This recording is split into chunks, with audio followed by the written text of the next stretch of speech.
भागलपुर में 6 नवंबर को देश के प्रधानमंत्री नरेंद्र मोदी चुनावी जनसभा को संबोधित करेंगे। ये जनसभा भागलपुर के हवाई अड्डा मैदान में आयोजित की जाएगी। इस मौके पर बिहार के मुख्यमंत्री नीतीश कुमार, उप मुख्यमंत्री और एनडीए घटक दलों के सभी 11 विधानसभा क्षेत्रों के प्रत्याशी मौजूद रहेंगे। केंद्रीय रक्षा राज्य मंत्री संजय सेठ ने प्रेस वार्ता कर बताया कि प्रधानमंत्री नरेंद्र मोदी के आगमन को लेकर कार्यकर्ताओं में जबरदस्त उत्साह है। उन्होंने कहा कि सभी लोग अपने स्तर से तैयारियों में जुटे हुए हैं ताकि प्रधानमंत्री का स्वागत भव्य तरीके से किया जा सके। संजय सेठ ने पत्रकार वार्ता के दौरान प्रधानमंत्री नरेंद्र मोदी के विकास कार्यों को भी गिनाया। उन्होंने कहा कि प्रधानमंत्री मोदी के नेतृत्व में देश ने हर क्षेत्र में अभूतपूर्व प्रगति की है, चाहे वह गरीबों के लिए कल्याण योजनाएं हो, महिलाओं को सशक्त बनाने की पहल हो या देश के बुनियादी ढांचे का विकास। आपको बता दें कि प्रधानमंत्री मोदी इससे पहले 24 फरवरी को भी हवाई अड्डा मैदान से किसान जनसभा को संबोधित कर चुके हैं। इस बार उनकी जनसभा को लेकर एनडीए कार्यकर्ताओं में जोश और उमंग देखने को मिल रहा है। योजना के तहत गैस सिलेंडर के रूप में हो, चाहे आयुष्मान भारत 5 लाख का स्वास्थ्य बीमा के रूप में हो, चाहे वो महिला आरक्षण के रूप में हो, चाहे आप देखो बेटी पैदा हो उसके लिए 6,000 रुपए, दूसरे में 5,000 रुपए। मैंने आपको देश की बेटियों के लिए 2022 में देश की सेना में, सैनिक स्कूलों में देश की बेटियां भी, उनका भी प्रवेश हो। और ये सौभाग्य कि पहले ही बैच में इस बार अभी 2 महीना पहले भारतीय सेना में एनडीए पासिंग आउट परेड में भाग लेकर ऐसे लगभग 1700 बेटियां भारतीय सेना का हिस्सा। ऐसे प्रधानमंत्री जिन्होंने 500 साल का वायदा पूरा किया, वैसे प्रधानमंत्री नरेंद्र मोदी जी का इस सिल्क सिटी, एक खूबसूरत शहर, एक भारत की संस्कृति को मजबूत करने वाला शहर, भागलपुर की पावन धरती पर 6 तारीख को उनका आगमन होने वाला है। उस मंच पे रहेंगे माननीय नीतीश कुमार जी, मंच पे रहेंगे, सभी घटक दल के नेता हमारे मंच पे रहेंगे। लेकिन जो उत्साह दिख रहा है आम लोगों में, समर्थकों में, लगता नहीं, मैं पूरी तरह उससे संतुष्ट हूं कि लगता है इस बार भागलपुर का भीड़ का सारा रिकॉर्ड ध्वस्त होगा। जो उत्साह दिख रहा है आम लोगों के अंदर। गोपालपुर विधानसभा क्षेत्र के तीनटंगा दियारा स्थित राजकीय संत विनोबा उच्च विद्यालय रंगड़ा के मैदान में बिहार के मुख्यमंत्री नीतीश कुमार ने एनडीए समर्थित जदयू प्रत्याशी शैलेश कुमार उर्फ बुलो मंडल के समर्थन में एक विशाल जनसभा को संबोधित किया। मुख्यमंत्री के आगमन को लेकर कार्यकर्ताओं और स्थानीय लोगों में जबरदस्त उत्साह देखा गया। मंच पर मुख्यमंत्री का फूल माला से भव्य स्वागत किया गया। अपने संबोधन में मुख्यमंत्री नीतीश कुमार ने कहा, बिहार में हमने शिक्षा, स्वास्थ्य, सड़क और बिजली के क्षेत्र में ऐतिहासिक काम किया है। पहले जहां लोग अंधेरे में रहते थे, आज हर घर में रोशनी है। पहले सड़कें टूटी हुई थी, आज गांव-गांव पक्की सड़क पहुंच गई है। हमने महिलाओं को 50% आरक्षण दिया, बच्चियों को साइकिल और वर्दी दी ताकि वे पढ़ सके और आगे बढ़ सके। उन्होंने आगे कहा, एनडीए की सरकार ने बिहार को पिछड़ेपन से निकालकर विकास की राह पर लाया है। अब जरूरत है इस विकास को और आगे बढ़ाने की। इसके लिए आप सभी से अपील है कि जदयू प्रत्याशी शैलेश कुमार उर्फ बुलो मंडल को भारी मतों से विजयी बनाएं। मुख्यमंत्री के संबोधन के दौरान भीड़ ने जमकर तालियां बजाईं और नीतीश कुमार जिंदाबाद, एनडीए सरकार बनाओ जैसे नारे लगाए। जनसभा में बड़ी संख्या में लोग उपस्थित थे, जिनमें जदयू और एनडीए के कई स्थानीय नेता, कार्यकर्ता और ग्रामीण शामिल रहे।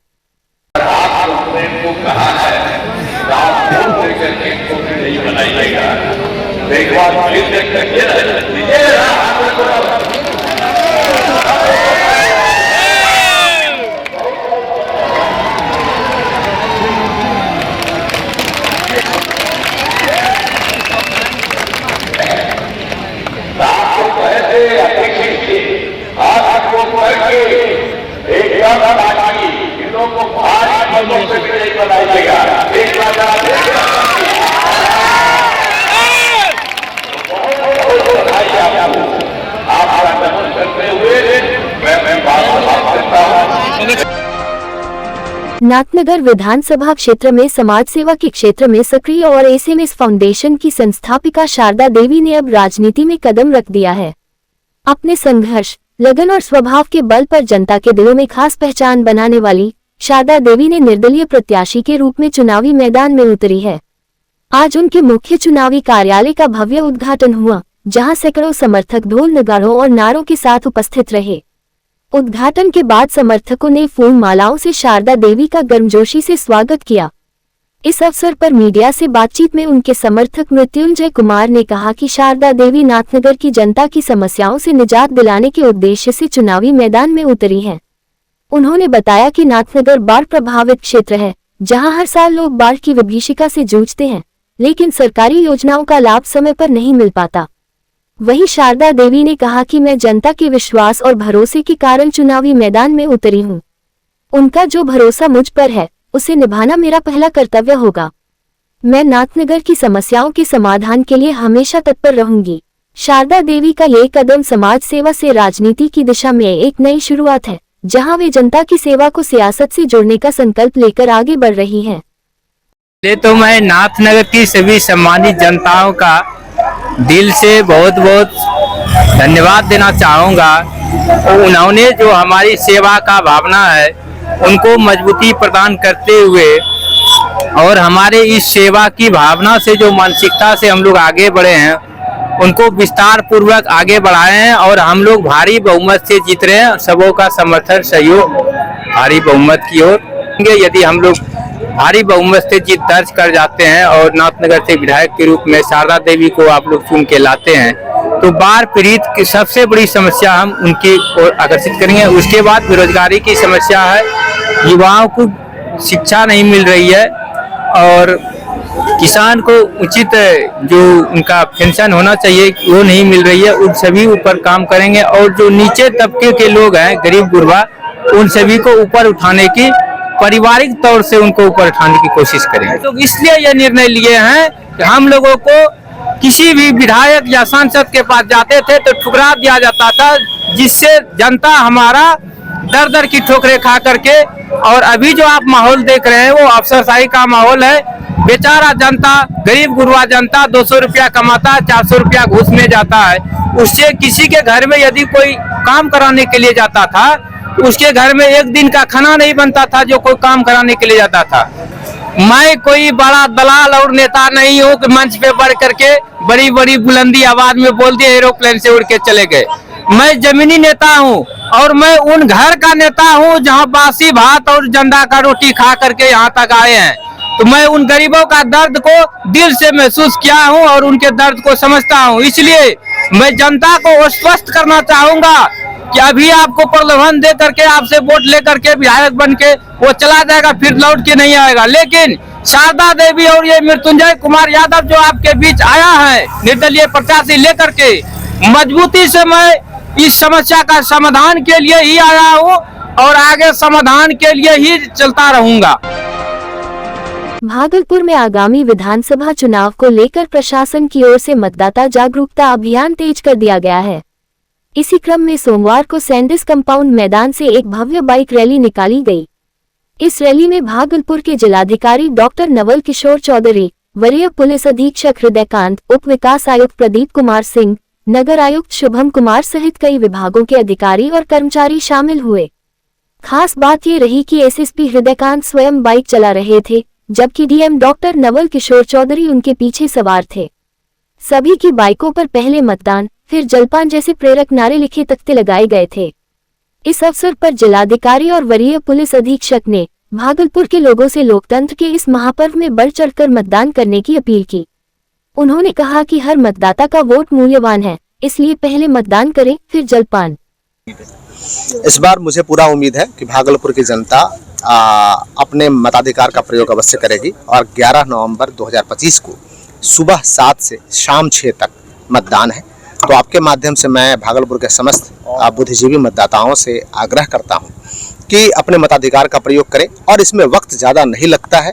आप बूथ पर जाते हैं, बूथ पर सारी सुविधाएं हैं, पेयजल है, शौचालय है, रैंप है, बिजली है, पानी की व्यवस्था पूरी है। उसके अलावा आपको असिस्ट करने के लिए हमारे वहाँ आंगनबाड़ी सेविका, सहायिका, आशा कर्मी, इन लोगों को भी लगाया गया है ताकि कोई आपको असुविधा नहीं हो। पुरुष और महिला के लिए अलग अलग लाइन की व्यवस्था है। कोई हमारे दिव्यांग जन आते हैं, उनके लिए हम लोग अलग लाइन प्रायोरिटी पे करा देते हैं। कोई बुजुर्ग व्यक्ति हैं जिन्हें कोई दिक्कत है तो उन्हें भी हम लोग फैसिलिटेट कराते हैं। तो इसलिए मैं तमाम नागरिकों से आग्रह करूँगा कि अपने मताधिकार का प्रयोग करें। 1 मिनट 1 अंगुली का प्रेशर और 5 साल के लिए निश्चिंत रहें। आज यहाँ पे स्वीप प्रोग्राम के अंतर्गत जिला प्रशासन के द्वारा मोटरसाइकिल रैली का कार्यक्रम आयोजित किया गया है। यहाँ पर बाइक रैली में लोग पूरे शहर भ्रमण करके लोगों को ज्यादा से ज्यादा मतदान करने के लिए अपील करेंगे। मैं भी अपने भागलपुर जिला के मीडिया के माध्यम से समस्त भागलपुर से अनुरोध करता हूँ कि अपने मताधिकार का जरूर से जरूर प्रयोग करें। 11 तारीख को प्रातः उठ के सबसे पहले अपना मत डालें, उसके बाद बाकी सारा काम करें। मतदान को शांतिपूर्वक विधि सम्मत ढंग से करवाने के लिए पर्याप्त संख्या में बड़ा मिलिट्री बल की तैनाती की गई है। सभी बूथ पर बल की नियुक्ति रहेगी। इसके अलावा सघन वाहन चेकिंग, जिला पे बॉर्डर पे सील करने की प्रक्रिया, QRT वगैरह के भी डिप्लॉयमेंट किया गया है। तो आप सभी लोगों से यही अनुरोध है एक बार पुनः ज्यादा से ज्यादा संख्या में आए और अपने मताधिकार का प्रयोग करें। देश के प्रधानमंत्री नरेंद्र मोदी 6 नवंबर को भागलपुर में चुनावी जनसभा को संबोधित करेंगे। प्रधानमंत्री के आगमन को लेकर भागलपुर में एनडीए कार्यकर्ताओं और समर्थकों में खासा उत्साह देखा जा रहा है। इसी बीच भागलपुर के घंटाघर चौक पर महिला कार्यकर्ताओं ने प्रधानमंत्री मोदी के स्वागत में सुंदर रंगोली बनाकर अपनी खुशी जाहिर की। इस दौरान महिला कार्यकर्ताओं ने कहा कि प्रधानमंत्री नरेंद्र मोदी ने देश की महिलाओं को आत्मनिर्भर बनाने की दिशा में अनेक योजनाएं चलाई हैं। महिला कार्यकर्ताओं का कहना था कि जब प्रधानमंत्री मोदी अंक की धरती पर आ रहे हैं तो हमारा फर्ज बनता है कि हम उनका स्वागत पूरे सम्मान और उत्साह के साथ करें। उन्होंने कहा कि प्रधानमंत्री मोदी के नेतृत्व में देश तेजी से विकास की राह पर अग्रसर है और इस बार भागलपुर की जनता एनडीए को भारी समर्थन देकर प्रधानमंत्री मोदी के हाथों को और मजबूत करेगी। एक साल में दूसरी बार देश के यशस्वी प्रधानमंत्री अब जिन्होंने मां बहनों के सिंदूर का बदला लिया, ऑपरेशन सिंदूर चलाकर और एक नए भारत का परिचय पूरे विश्व से कराया, ऐसे यशस्वी प्रधानमंत्री जी का ऑपरेशन सिंदूर के बाद जीएसटी के उत्सव और जीएसटी के इस महा स्वदेशी जागरण के बाद देश के प्रधानमंत्री जी का आगमन हो रहा है। मां बहनों की जो अस्मिता है उसकी सुरक्षा के लिए देश के प्रधानमंत्री सतत प्रयासरत रहते हैं। तो मां बहनों के बीच उनके हमेशा चिंता करने वाले उज्ज्वला गैस योजना से लेकर शौचालय से लेकर आवास से लेकर और नारी सशक्तिकरण और लखपति दीदी और जीविका दीदी सबकी चिंता करने वाले सबके सेवक प्रधान सेवक आ रहे हैं। तो मां बहनों में काफी उत्साह है। पूरा भागलपुर, पूरा अंग क्षेत्र उत्साह उमंगित है। माननीय मोदी जी ने जो सम्मान, सुरक्षा और आत्मनिर्भरता जो महिलाओं को दिए हैं वो अतुल्य है। आज तक इतिहास में ऐसा नहीं हुआ था। इसीलिए हम सब महिलाएं उनकी शुक्रगुजार हैं, उनका आभार व्यक्त करती हैं कि एक संवेदनशील व्यक्ति जो संस्कृति, अध्यात्म और महिलाओं के लिए, आधी आबादी के लिए इतने सजग है। उन्होंने कई अवसर दिए, हर क्षेत्र में महिलाओं की भागीदारी को सुनिश्चित कर रहे हैं। तो ऐसे माननीय प्रधानमंत्री जी के आगमन के स्वरूप में जब वो आ रहे हैं तो एक एक जन उत्साह से भर गया है और हम सब बहने मिलकर उनके स्वागत की तैयारियों में लगे हैं। आज यशस्वी प्रधानमंत्री जी ने जिन योजनाओं को चूल्हा से लेकर के और आज बिजली फ्री होने तक का, जो वृद्धा पेंशन, जितनी योजनाओं का लाभ दिया है, हर महिलाएं उनको आशीर्वाद देने के लिए तैयार हैं। और 4 तारीख को जो हवाई अड्डा में वो आ रहे हैं, उनके स्वागत के लिए हर घर से महिलाएं निकल के आएंगी। हम लोग उनके लिए जनसंपर्क करके उनको निमंत्रण भी दे रहे हैं। भागलपुर विधानसभा क्षेत्र में चुनावी सरगर्मी चरम पर है। सभी राजनीतिक दलों से लेकर निर्दलीय प्रत्याशियों तक हर कोई मतदाताओं को अपने पक्ष में करने के लिए जनसंपर्क अभियान में जुट गया है। इसी क्रम में सोशलिस्ट पार्टी इंडिया के उम्मीदवार संजय कुमार यादव ने भी सोमवार को अपने जनसंपर्क अभियान को तेज करते हुए भागलपुर के बरारी मोहल्ले का दौरा किया। जनसंपर्क के दौरान संजय यादव ने स्थानीय लोगों से मुलाकात की और दूरबीन छाप पर मतदान करने की अपील की। इस दौरान क्षेत्रवासियों ने उनका गर्मजोशी से स्वागत किया। महिलाओं और युवाओं ने जगह जगह फूल मालाओं से उनका अभिनंदन किया। मौके पर संबोधित करते हुए संजय यादव ने कहा कि सोशलिस्ट पार्टी इंडिया आम जनता की आवाज बनकर समाज के हर वर्ग के उत्थान, रोजगार सृजन, शिक्षा और स्वास्थ्य के क्षेत्र में बदलाव लाने के लिए प्रतिबद्ध है। उन्होंने कहा कि समाज में फैली असमानता और बेरोजगारी जैसी समस्याओं का समाधान केवल एक ईमानदार और जनमुखी सरकार ही कर सकती है। उन्होंने जनता से अपील की कि वे जाति और धर्म से ऊपर उठकर विकास के मुद्दों पर मतदान करें। संजय यादव ने कहा कि जनता का यह उत्साह और विश्वास मेरी सबसे बड़ी ताकत है। अगर जनता ने अवसर दिया तो भागलपुर को रोजगार, शिक्षा और स्वच्छता का आदर्श मॉडल बनाऊंगा।